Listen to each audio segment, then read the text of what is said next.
You liar. You're not the only black person on Max. Liar. Manufacturing hate crimes. You liar. The thrill of control, the intoxicating darkness of power, these were the currencies serial killers craved.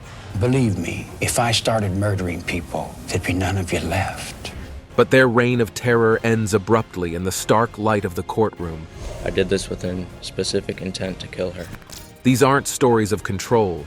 These are the moments serial killers confront the true weight of their crimes, as life sentences slam shut their worlds forever.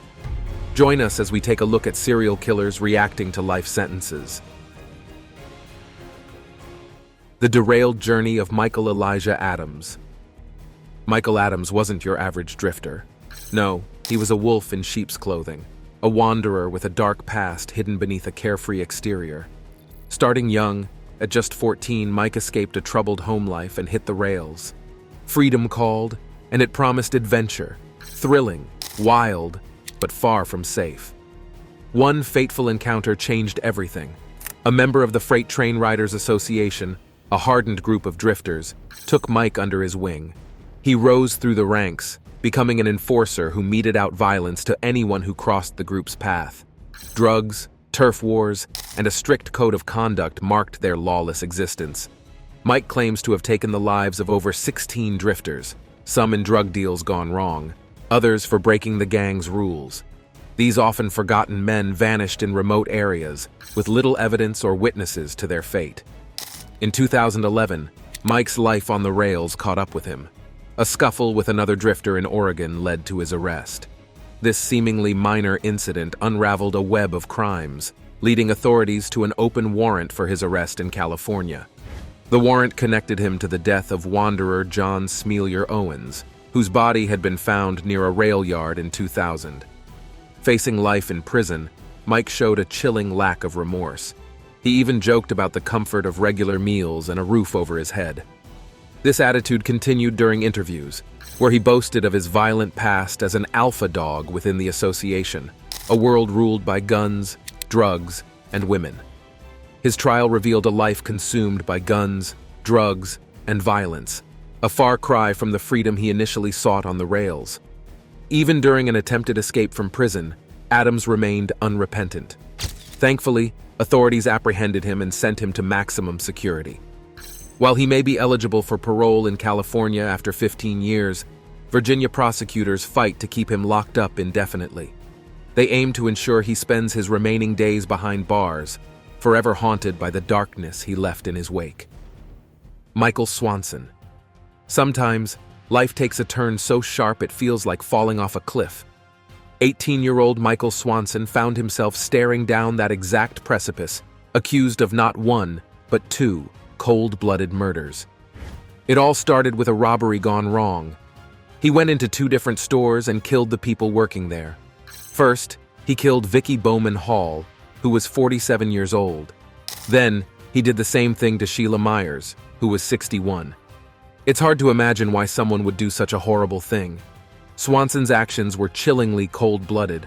Just hours after taking the lives of these innocent women, he spoke to police with a complete lack of remorse. When asked how he felt, his response was a chillingly detached, "Some people just get shot." Can you believe that? He didn't even seem sorry for what he did. He told the police that he killed them because he didn't want them to be able to tell anyone what he did. When Swanson appeared in court, he had to admit to everything he did. He told the judge how he went into the store and demanded cigarettes and money, and then he shot the clerk on purpose. He said he did it because he wanted to kill her. It's chilling to think about how calmly he talked about taking someone's life. The families of the victims were understandably devastated. Jillian Bowman, Vicky's daughter, bravely faced Swanson, her voice trembling with emotion as she called him out for his cowardice. But even in the face of such pain and anger, Swanson remained unfazed. At one point, he even started smiling. But the judge quickly shut that down and told him he'd spend more time in jail if he didn't stop. It's like he didn't even understand the seriousness of what he did. The judge didn't mince words when he spoke to Swanson. He told him straight up that he was evil, and there was no point in trying to talk sense into him. He was sentenced to life in prison for each murder, ensuring he would spend his days behind bars. He also had to pay restitution to the Myers family. a small token for the life he stole. But Swandon's story doesn't end there. In 2015, he was in front of a judge again for another terrible crime. This time, he attacked another inmate with a knife while he was in prison. For that, he got an additional 25 years added to his sentence. It's scary to think about what he might do next. Luis Bracamontes. This next case takes us back to October 2014, when a chilling spree unfolded in Sacramento County, California. It wasn't just any spree, it was a harrowing rampage orchestrated by Luis Bracamontes. This wasn't about petty theft. It involved carjacking, fatal shootings, and a string of injuries. Among his victims were Sheriff's Deputy Danny Oliver and Detective Michael Davis, both tragically losing their lives to Bracamontes' violence. During his court appearances, Bracamontes displayed disturbing behavior. When the jury delivered their guilty verdict, he shockingly responded with a smile. It's incomprehensible how someone could show such callous disregard for the lives he took and the pain he caused. Adding to the chilling atmosphere, he even made threats against more officers, showcasing his utter lack of remorse. Bracamontes didn't shy away from his heinous deeds. In fact, he actively sought the death penalty, signaling a willingness to face the harshest consequences for his actions. Fast forward to April 2018, the sentencing phase of the trial brought further chaos. As victim impact statements were being read, Bracamontes erupted with profanity-laden outbursts, disrupting the proceedings. His blatant disrespect for the victims and their families only added to the sense of outrage. Despite his defiance, the court handed down the ultimate punishment capital execution. But the story doesn't end with Bracamontes. His wife, Janelle Monroy, also played a role in this tragedy. Found guilty of aiding her husband, she too faced the consequences of her actions, receiving a lengthy sentence of 50 years behind bars. Horror in Kigali. We have heard of twisted motives, but rarely like this. In a shocking case from 2023, a 34-year-old Rwandan man named Denis Kazung sent shivers down everyone's spine. He didn't just confess to killing 14 people, mainly women, but offered a chilling justification that left everyone speechless. Imagine walking into a courtroom and seeing the accused calmly smiling. That is how Kazungu appeared, facing charges of murder, rape, and robbery. While details of the crimes are grim, the way they came to light is even more disturbing. Police stumbled upon this horror after Kazungu's landlord reported him for unpaid rent. Imagine their shock when they discovered not just one, but 12 bodies buried in his rented home. Kazungu, however, confessed to even more 2 additional victims whose remains were yet to be found. But what truly sent chills down spines was his motive. Kazungu claimed his victims deliberately infected him with HIV. While offering no proof, this statement fueled fear and confusion. Was it a desperate attempt to justify his horrific acts, or a glimpse into a deeply troubled mind? Kazungu's reign of terror didn't start overnight.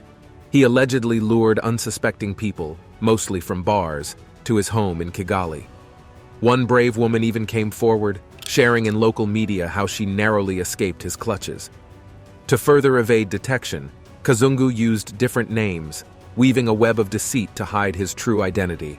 Justice, thankfully, prevailed. Kazungu's guilty plea ensured he wouldn't walk free, but the scars left on the families of his victims and the wider community remain. The haunting trail of La Bestia. For years, a shadow stalked Colombia, leaving a trail of unspeakable horror in its wake. Hundreds of children vanished, then found brutally murdered, their bodies scattered across towns like chilling reminders of a monster lurking unseen. This wasn't the work of a satanic cult, as first suspected. It was the single-handed reign of terror unleashed by a man named Luis Garavito. Garavito, who was dubbed La Bestia, often disguised as a kind figure, a street vendor, charity worker, or even a priest, Garavito's predatory smile hid a heart brimming with unimaginable darkness. He lured his victims, mainly young boys, with promises and treats, only to subject them to unspeakable torture, mutilation, and abuse. Slashing their throats, sometimes even decapitating them while alive, Garavito left his victims posed in sickening positions, their bodies bearing the horrific marks of his cruelty. Finally, in 1999, A mass grave containing the bones of 36 boys triggered a domino effect. Investigators, initially clueless, followed a trail of evidence that led them straight to Garavito. He was soon arrested for attempted rape, faced a judge who, suspecting more, asked if he was the killer of 114 children whose bodies were found in several Colombian towns. To everyone's shock, Garavito confessed, not just to those killings, but to many more. The final number would surpass 190, solidifying his place as one of the world's most prolific serial killers. Remorse, if genuine, came too late. He begged for forgiveness, but the damage was done. In a court hearing, a glimmer of humanity flickered amidst the darkness. Garavito apologized to the families of his victims. "I want to ask for forgiveness for everything I did, and I'm going to confess. Yes, I killed them, and not only those, I killed others," he said. Justice, however, seemed almost inadequate. Though charged with 172 murders, he was only convicted of 138. Garavito was sentenced to a staggering 1,853 years in prison, the longest in Colombian history. Yet the law's limitations capped his sentence at 40 years. This was further reduced to 22 due to his cooperation in locating victims. Even within the prison walls, Garavito remained isolated, fearing retribution from other inmates. In 2021, a request for early release based on good behavior was denied. Finally, on October 12, 2023, Garavito died at the age of 66. The beast was gone, but the scars he left on families, communities, and a nation remain a stark reminder of the darkness that can lurk within seemingly ordinary people. Jeremy Christian. On a seemingly ordinary day in May 2017, Portland, Oregon, witnessed a tragedy fueled by hate. Jeremy Christian, boarding a light rail train, spewed racist and anti-Muslim slurs at two young black teenagers. As tensions soared, other passengers stepped in, pleading with Christian to stop. But instead of backing down, Christian pulled out a knife, threatening and ultimately stabbing 3 passengers. In a mere 12 seconds of shocking brutality, Jeremy Christian took the lives of 53-year-old Ricky Best, a retired Army officer, and 23-year-old Talisin Namkai Meche. Miraculously, 21-year-old Micah Fletcher survived the attack. Chaos erupted as other passengers bravely pursued Christian while calling emergency services. Police swiftly apprehended him, but even then, he displayed a chilling lack of remorse, boasting about his horrific actions. Justice sought to hold Christian accountable. He faced trial for 2 counts of murder and 1 of attempted murder. Throughout the proceedings, his coldness and lack of remorse shocked everyone, even going so far as to threaten a victim's family member in court. The victims' families bravely shared their pain and the devastating impact these crimes had on their lives. In the end, Christian received 2 consecutive life sentences, which effectively ensured he would never again be free to spread his hate. Evidence emerged of his troubled past, revealing previous assaults and instances of hate speech. He identified himself as a white nationalist and a far-right extremist, highlighting the dangers of such hateful ideologies. Recognizing the threat he posed to society, the judge further extended his sentence by an additional 25 years. Michel-Paul Fourniret. France and Belgium were the settings of a chilling crime spree that came to a head in 2003 when Michel-Paul Fourniret was nabbed at his home in Sarre-Custine, Belgium. His arrest followed a botched attempt to kidnap a 13-year-old girl. Despite intense questioning of Fourniret and his wife Monique Pierrette Olivier, little headway was made initially. However, a turning point came a year later when Olivier broke her silence, revealing a horrifying truth. Her husband had been responsible for multiple killings since 1987.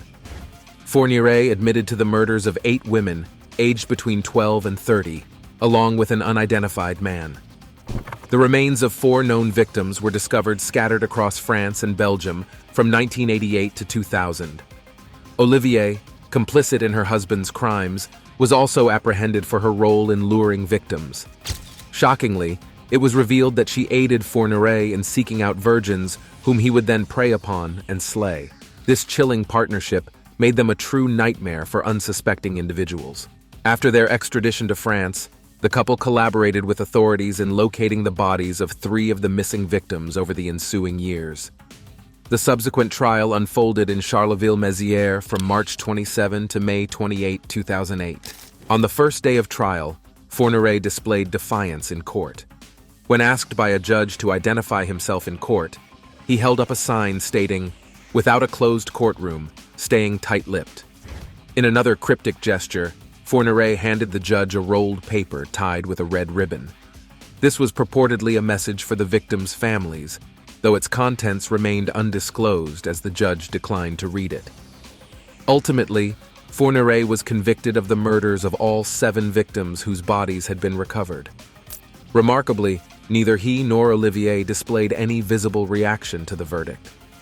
The gravity of Forier's deeds was reflected in the sentence meted out to him: life imprisonment with no chance of parole. Olivier, on the other hand, received a life sentence with the possibility of parole after 28 years. Additionally, the pair were ordered to pay 1.5 million euros in compensation to the victims' families, a sum they did not contest, opting not to appeal their sentences. Now, it's time for today's subscriber pick. Imagine a courtroom packed with anticipation, not for a verdict, but for the sentencing of a notorious serial killer. The victims' families await a semblance of closure. The killer shows no emotion. The judge's voice booms, delivering the sentence, life imprisonment. The gallery erupts in a mix of relief and anger. Yet the killer remains stoic. Is this remorse or a chilling indifference? Serial killers' reactions to receiving punishment vary widely. While some may express remorse or even relief at finally facing justice, others remain chillingly indifferent or even defiant. For some, their egos are too inflated to acknowledge the harm they have caused. This raises questions. Does punishment truly deliver justice? Can it erase the scars left on victims and families? Or does it simply lock away the darkness, leaving its shadow to linger? What do you think? Share your thoughts in the comments below. Charles Manson. The trial of Charles Manson and his notorious family sent shockwaves across the United States. This wasn't just any trial. It was a colossal criminal event that gripped the nation. At the center of it all was Manson, accused of orchestrating the brutal murders of 7 people, among them the pregnant actress Sharon Tate. But before these horrific crimes, Manson's life was already steeped in trouble. He had spent more than half of his years behind bars, bouncing between correctional facilities.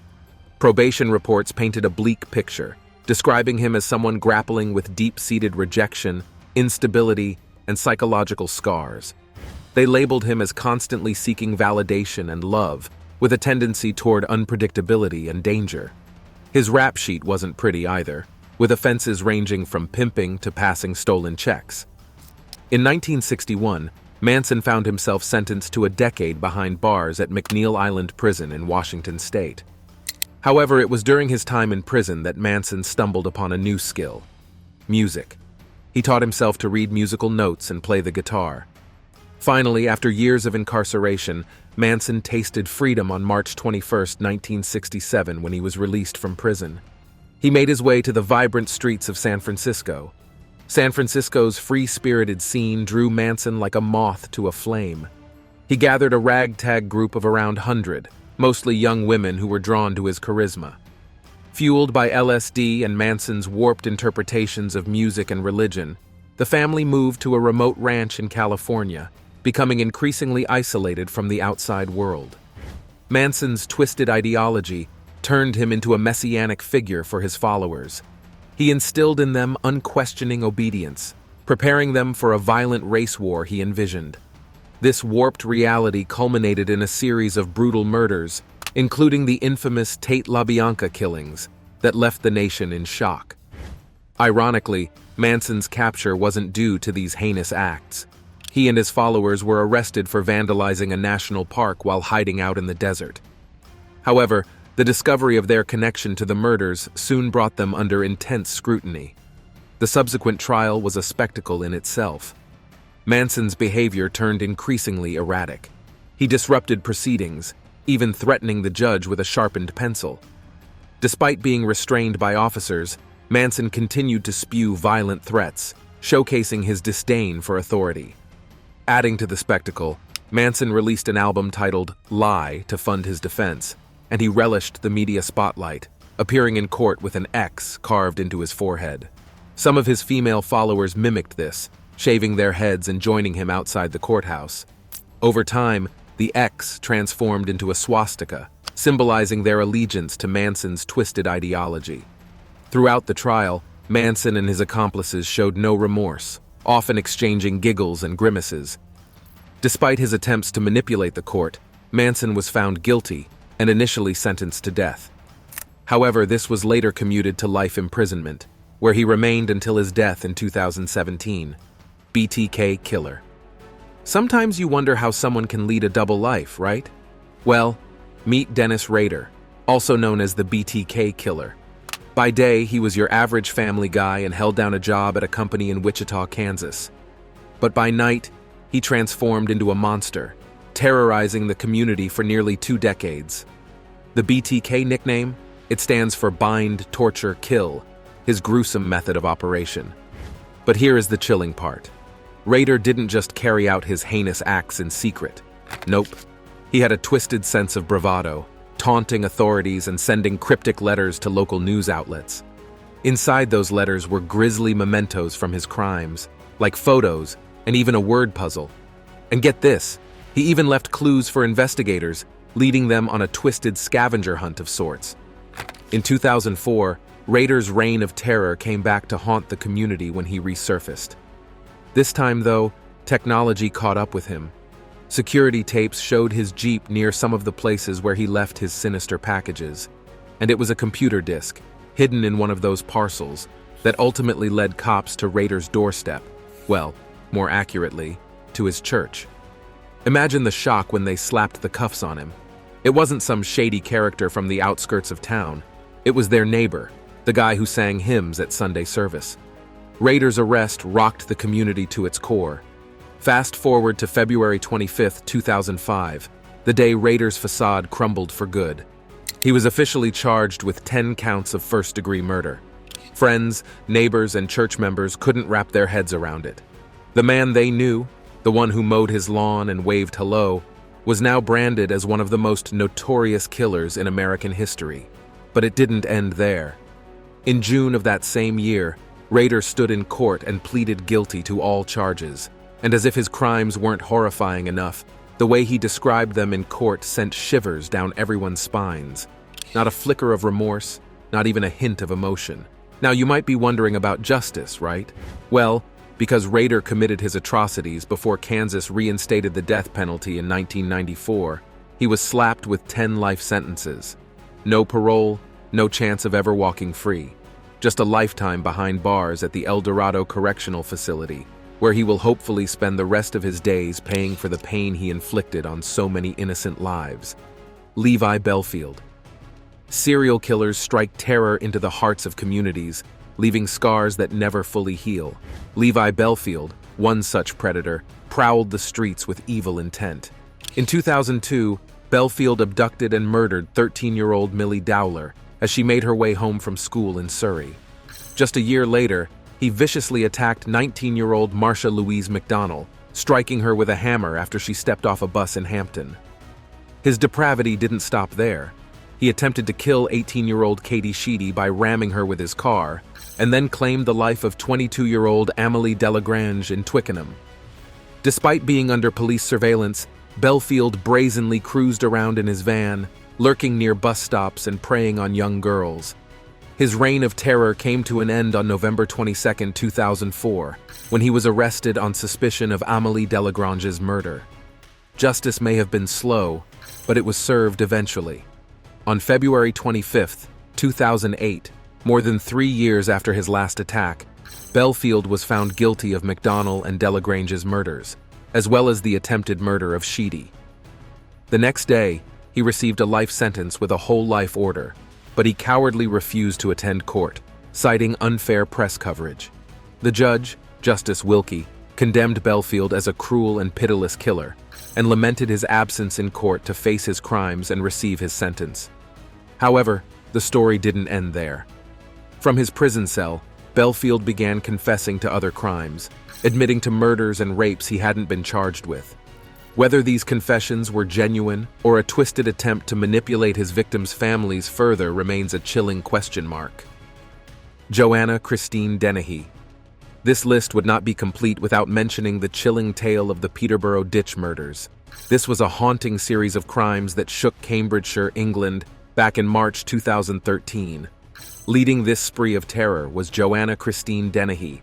Dennehy's reign of terror spanned over 10 gruesome days, during which she callously ended the lives of 3 men and grievously wounded 2 others. Known as the Ditch Killer, she disposed of her victims' bodies in ditches close to her own residence in Peterborough. The first victim to fall prey to her sinister intentions was her housemate, Łukasz Slabaszewski, aged 31. Within the span of a single week, she claimed the lives of 2 more victims, John Chapman, aged 56, and her 48-year-old lover and landlord, Kevin Lee. But Dennehy's thirst for violence did not stop there. In a disturbing turn of events, she randomly attacked 2 more men before her capture. She later referred to these heinous acts as "moreish" and "fun." Adding a chilling layer to this dark narrative, Dennehy's social media presence revealed pictures of her posing with knives. During her time on remand awaiting trial, Dennehy found herself confined to segregation within HM Prison Bronzefield, a high-security Category A facility located in Surrey. It was here that prison staff stumbled upon a chilling escape scheme detailed within her diary. In this disturbing plan, Dennehy plotted to eliminate or severely harm a prison officer. She also intended to sever one of the officer's fingers and use it to deceive the prison's biometric security system. The gravity of this plot prompted authorities to take drastic measures, resulting in Dennehy's solitary confinement. Throughout her extended isolation, Dennehy claimed to experience profound emotional distress, admitting to feeling tearful and upset as a result of her prolonged confinement. In November 2013, Dennehy admitted guilt to all 3 murders and 2 attempted murders, a move that didn't surprise her sister Maria, who remarked, "I think she did that to control the situation. She likes people to know she's the boss." At HM Prison Bronzefield, Dennehy's mental state was later assessed by psychiatrists, who diagnosed her with psychopathic, antisocial, and borderline personality disorders. The trial kicked off at the Old Bailey in London, where Dennehy's demeanor raised eyebrows. She could be seen laughing during proceedings, confidently stating, "I have pleaded guilty, and that's that," when questioned about her plea. Displaying her defiance, Dennehy even stood up at one point, boldly telling presiding judge Mr. Justice Spencer, "I don't want to be controlled by anybody. I don't want to be controlled by my lawyers, by the police, by anybody." On February 28, 2014, Judge Spencer didn't mince words as he addressed Dennehy, branding her a cruel, calculating, selfish, and manipulative serial killer. He handed down a life sentence with an additional order that she never be released, citing the premeditation evident in each murder. Spencer further noted Dennehy's sadomasochistic tendencies and her apparent lack of typical human emotions. Thanks for watching, and we'll see you in the next one.